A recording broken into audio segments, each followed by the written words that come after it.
All right, let's dive right in. Today, we're taking on a huge challenge, one that's front and center for Germany's banking sector. How do you design a risk data warehouse that can actually stand up to today's regulatory heat?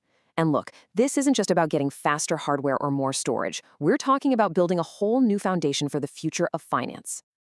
And just so we're all on the same page, this isn't some friendly suggestion. As this quote from the European Central Bank makes crystal clear, getting your data house in order is an essential precondition.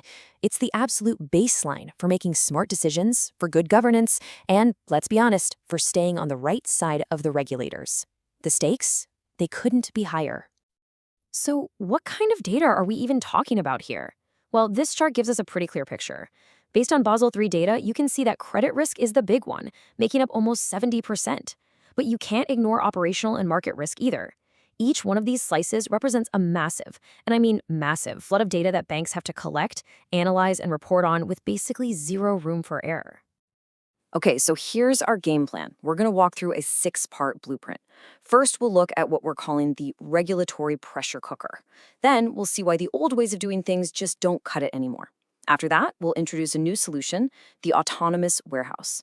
We'll get practical with the design using Vertica, break down the ECB's official blueprint, and wrap up by showing how you can turn all this work into a real competitive advantage. First up, the regulatory pressure cooker. You could honestly call this a perfect storm. The amount of data banks have is just exploding, right? At the same time that regulators are demanding more reports with more detail, more often, and they are not forgiving. And you can see from this timeline, this isn't a one-time thing. It's a relentless wave of new rules. It started with things like CRD4 and Basel III, then GDPR came along, and now we've got the Fundamental Review of the Trading Book, FRTB, hitting the Eurozone in 2026. The pressure on data systems just keeps ratcheting up year after year. Which, of course, brings us to our next point. Why are the systems that have been the backbone of banking for decades suddenly failing? Let's talk about the hard limits of these legacy data warehouses. And wow, does this slide lay it all out? The mismatch is just staggering. Old systems were built for nightly batch jobs, data stuck in different silos, and just filling out the same old templates. But today, regulators demand real-time insight, data that's fully integrated, the power to run custom analyses whenever they ask, and complete data lineage. That means being able to trace every single number back to where it came from. The old model, it's just completely broken. So, what's the answer? It's not about just buying a newer, faster box. It's a totally new way of thinking about risk data. Let's explore this idea of an autonomous warehouse. An autonomous data warehouse, or ADW for short, is a real game changer. It's a data environment that uses machine learning to basically run itself. It manages, tunes, and secures the system automatically. Think of it like an intelligent data backbone that handles all the boring, repetitive tasks, which frees up your sharpest people to find actual insights instead of just, keeping the lights on. The magic of an ADW really comes from these self-X features. It's self-driving, so it automates all that complex admin work. It's self-securing, building compliance rules right into its core. It's self-repairing, which means it's always on when you need it for critical reporting. And maybe most importantly, it's elastic scalability. It can instantly spin up more power for those crazy peak loads like end-of-quarter reporting, and then just as quickly scale back down so you're not wasting money. Okay, that all sounds great in theory. But let's get practical. How do you actually build this thing? We're going to look at one really powerful option, using Vertica as the technology foundation. So Vertica is a super high-performance database. It was literally built for the kind of gigantic, time-sensitive data workloads we're talking about in finance. It's all about speed and scale. But, and this is a big but, when it comes to meeting strict compliance rules, even a powerful engine like Vertica needs the right architecture around it. And here's the catch. Vertica's own built-in auditing tools, they're great for a database admin, but for a compliance officer, they really fall short. There's no simple dashboard for them to use. You can only see what's happening inside that one database. And there's no easy way to set a high-level rule like, I need to log every time someone accesses sensitive customer data. This leaves a pretty big gap for auditors. So here's a really elegant solution, a proxy-based approach. Instead of letting all your apps talk directly to Vertica, you put an intelligent proxy in the middle. This proxy logs every single query and every single response, and it sends that audit trail to a centralized, easy-to-use dashboard. This gives you that complete, single pane of glass view you need without ever having to mess with the core database itself. It's a brilliant fix.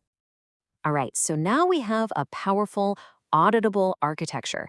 Let's connect this back to what matters most, meeting the explicit demands of the regulators. The ECB's guide on this stuff isn't just a list of suggestions, it's the mandated blueprint you have to follow. And it starts right at the very top. The ECB is not messing around here. They're saying the board, the management body, has to accept full accountability for the quality of risk data. This is not an IT problem you can delegate away. It's a core responsibility of the bank's leadership. Period. This blueprint demands crystal clear governance. That means you have to appoint specific data owners who are responsible for critical data from the second it's created all the way to the final report. There can't be any gray areas or finger pointing about who is accountable for what. It has to be documented and applied across every single part of the bank. Now, on the tech side, the ECB mandates a unified architecture. You need a consistent data dictionary so that customer means the same thing in every department. And this is the big one, you need complete data lineage. A regulator has to be able to pick any number on any report and follow the breadcrumbs all the way back through every system and every calculation to its original source. Finally, data quality can't be an afterthought. It has to be an active, ongoing discipline. That means automated checks, regular reconciliations with finance and accounting systems, and keeping a central list of every known data quality issue. And for every issue, you need to know who owns it, what its impact is, and exactly how you're going to fix it. And if you want to know what's really driving the urgency behind all of this, look no further than this number: 20 working days. That's the maximum amount of time the ECB expects it to take you to produce your standard monthly or quarterly risk reports. So if your current process takes 40, 50, 60 days, you have a very serious problem. This one number is forcing everyone to automate and get efficient, fast. Look, I know this sounds like a mountain of work, and it is. But for our final section, I want to reframe this whole thing. This isn't just about ticking a compliance box. This is about turning a regulatory burden into a genuine business asset. The old way of doing things was an output approach. You scramble to pull data together just to fill in a rigid template. The new model, the one this new architecture enables, is an input approach. You focus on providing access to clean, trusted, granular data. And that shift is absolutely profound. Instead of creating a one-off report, you're creating a reusable asset that can be used for all kinds of analysis you haven't even thought of yet. And this is not some theoretical fantasy. Just look at Nord/LB, a major German bank. After they built a modern data platform, look at the amazing things they started doing. They used AI to automatically analyze over 7,000 legal contracts. They built a tool to track their CO2 footprint for environmental risk. They even developed an AI trading bot. This is the kind of innovation that becomes possible when your data foundation is actually built for the future. So we'll leave you with this final thought. Building this next-gen risk data warehouse, it's not really an option, it's a requirement. The real strategic choice you have to make is this.